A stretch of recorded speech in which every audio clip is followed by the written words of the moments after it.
Assalamualaikum warahmatullahi wabarakatuh. Perkenalkan, nama saya Zahara Safitri dari kelas 10E8.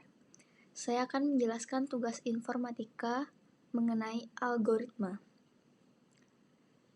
Baiklah, pengertian algoritma. Algoritma adalah suatu kumpulan instruksi terstruktur dan terbatas yang dapat diimplementasikan dalam bentuk program komputer untuk menyelesaikan suatu permasalahan komputasi tertentu. Selanjutnya, fungsi algoritma. Yang pertama, algoritma dapat memperkecil kesalahan atau error dalam proses pemrograman.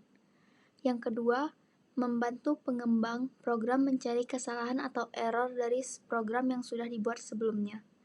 Yang ketiga, algoritma mampu menyelesaikan masalah yang terjadi dengan langkah-langkah yang sistematis dan logis.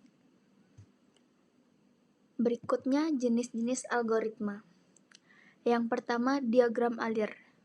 Diagram alir adalah suatu bagan alir dan merupakan salah satu jenis diagram yang memiliki aliran kerja, algoritma, dan proses yang menampilkan berbagai langkah dalam bentuk simbol dan grafis. Berikut contoh diagram alir. Elemen-elemen diagram alir.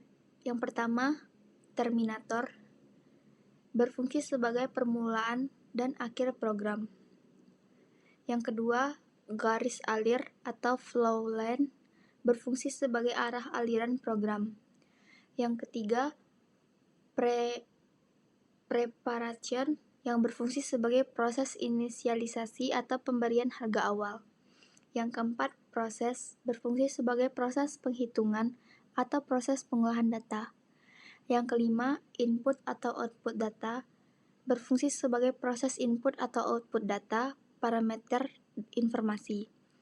Yang keenam, predefinite process atau subprogram, berfungsi sebagai permulaan subprogram atau proses menjalankan subprogram.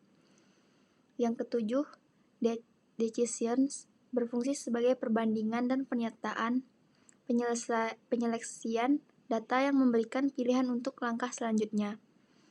Yang kedelapan, on-pack connector, berfungsi sebagai penghubung bagian-bagian flowchart yang berada pada satu halaman.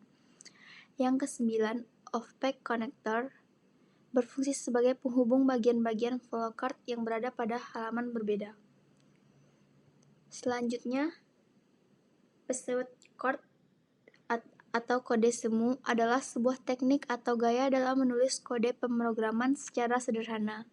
Tujuannya adalah agar lebih mudah dipahami dan dibaca. Berikut contoh pseudocode. Sekian penjelasan dari saya. Mohon maaf apabila ada kesalahan dan kekurangan. Saya ucapkan terima kasih. Assalamualaikum warahmatullahi wabarakatuh.